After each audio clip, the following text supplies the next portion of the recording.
नमस्कार, top 10 news में आपका स्वागत है। मैं हूं राम सकल यादव। आइए दिखाते हैं आपको आज की छोटी बड़ी खबरें।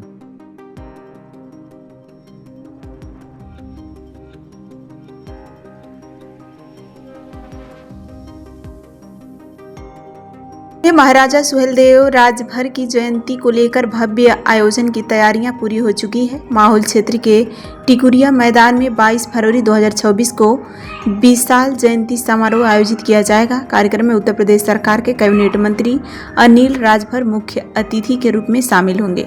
मंत्री ने आजमगढ़ पहुंचकर कार्यक्रम की विस्तृत जानकारी दी और इसे ऐतिहासिक आयोजन बताया। भारतीय इतिहास के महान योद्धा श्रावस्ती के राजा महाराजा सुहेलदेव राजभर की स्मृति में यह जयंती समारोह बड़े पैमाने पर आयोजित किया जा रहा है। आयोजकों के अनुसार कार्यक्रम में राजभर समाज सहित विभिन्न वर्गों के लोग भारी संख्या में भाग लेंगे। कैबिनेट मंत्री अनिल राजभर ने कहा कि यह केवल एक जयंती नहीं बल्कि राष्ट्र नायक को श्रद्धांजलि अर्पित करने का अवसर है। उन्होंने बताया कि प्रदेश भर में कुल 135 स्थानों पर जयंती समारोह आयोजित किए जा रहे हैं, जबकि देश के विभिन्न राज्यों में भी कार्यक्रम होंगे। वहीं अतरौलिया में पंचायती राज्य मंत्री ओम प्रकाश राजभर की प्रस्तावित समरसता रैली को लेकर पूछे गए सवाल पर मंत्री ने कहा कि एनडीए के सहयोगी दल अपने अपने कार्यक्रम आयोजित कर रहे हैं। उन्होंने स्पष्ट किया कि इसमें किसी प्रकार का मतभेद नहीं है और यदि सार्वजनिक स्तर पर कोई भ्रम है तो उसे दूर किया जाएगा। मंत्री ने यह भी बताया कि जयंती कार्यक्रमों का आयोजन पूरे 1 महीने तक विभिन्न स्थानों पर किया जाएगा। सर, आज आप आजमगढ़ में आए हैं और 22 तारीख को भारतीय जनता पार्टी के 2 ही कैबिनेट मंत्री द्वारा रैली किया जा रहा है। सर, क्या कहना चाहेंगे इसको लेकर? नहीं, देखिए, कल महाराजा सुहेलदेव राजभर जी की एक विशाल जयंती समारोह का कार्यक्रम हमारे आजमगढ़ के साथियों ने आहूत किया है। ऐसे राष्ट्र नायक को नमन करने का, उनको श्रद्धांजलि अर्पित करने का कार्यक्रम साथियों ने बनाया है। वो कार्यक्रम हो रहा है।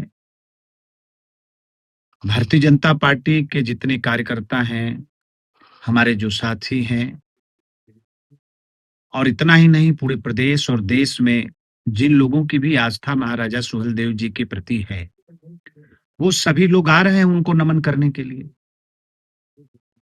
आप दूसरे कार्यक्रम की जो चर्चा कर रहे हैं, भाई, एनडीए के वो भी हमारे साथी हैं, हमारे गठबंधन के साथी हैं। वो अपना दल चलाते हैं, अपनी पार्टी चलाते हैं। वो अपने पार्टी का कोई कार्यक्रम कर रहे हैं। तो प्रदेश इतना बड़ा है तो आजमगढ़ ही क्यों चुना गया दोनों लोग?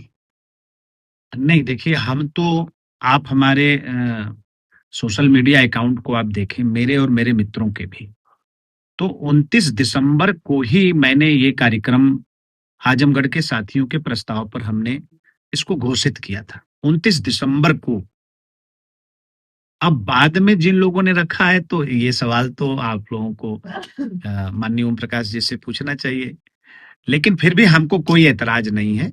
भाई, वो अपनी पार्टी चलाते हैं, अपना संगठन चलाते हैं, अपने पार्टी अपने संगठन के लिहाज से उनका कोई विषय होगा तो वो अपना कार्यक्रम कर रहे हैं। हम लोग महाराजा सुहेलदेव जी की जयंती कर रहे हैं। पब्लिक में इस बात को लेकर चर्चा है कि एनडीए में दल तो दोनों मिले हुए हैं लेकिन दिल नहीं मिल पा रहे हैं। इसके पीछे क्या वजह है? नहीं, पब्लिक के मन में अगर ऐसी बात है तो हम लोग उसको दूर करेंगे।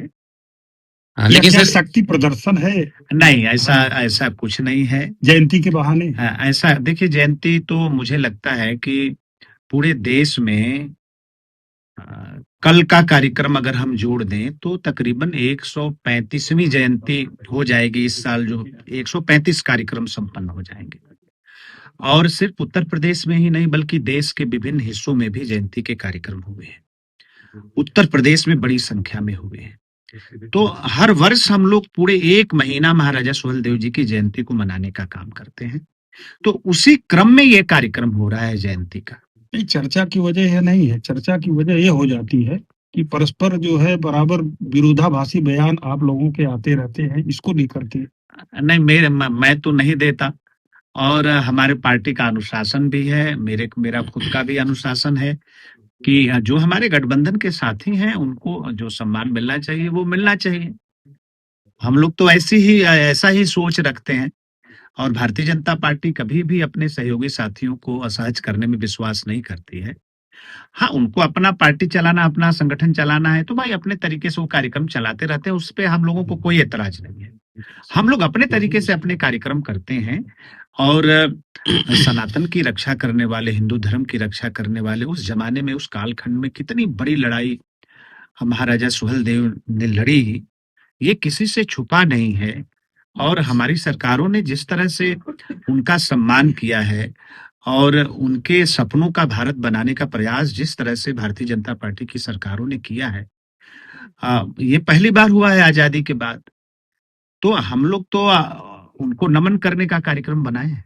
आजमगढ़ को लोग मानते हैं कि ये जो है सियासत का संदेश आजमगढ़ से लोग देते हैं, और क्या इसको 2027 का आपका भी जो है आगाज माना जाए? नहीं, जयंती को देखिए मैं समझता हूं कि बहुत राजनीतिक रूप नहीं देना चाहिए। और रह गई आजमगढ़ की बात, तो निश्चित तौर पे आजमगढ़ एक चुनौती की तरह भारतीय जनता पार्टी के सामने यहाँ कैसे हमारा झंडा फहरे, कैसे हम यहाँ जनता के बीच में जाकर सरकार की जो उपलब्धियां हैं, हमारे जो नीतियां हैं, हमारे जो विचार हैं, उसकी स्वीकार्यता हम कैसे बनाएं ताकि आने वाले 2027 के चुनाव में यहाँ भी हमें दूसरे जनपदों की तरह हमें सफलता मिले। ये एक विषय हम लोगों के सामने है और इस बड़े विषय को हम लोगों ने एक चुनौती की तरह स्वीकार किया है। और मैं आप सब लोगों से वादा करना चाहता हूं कि आजमगढ़ की जनता निश्चित तौर पर हम उनका विश्वास और भरोसा जीतने में हमें सफलता मिलेगी और 27 में बेहतर परिणाम भारतीय जनता पार्टी के पक्ष में आएगा भी।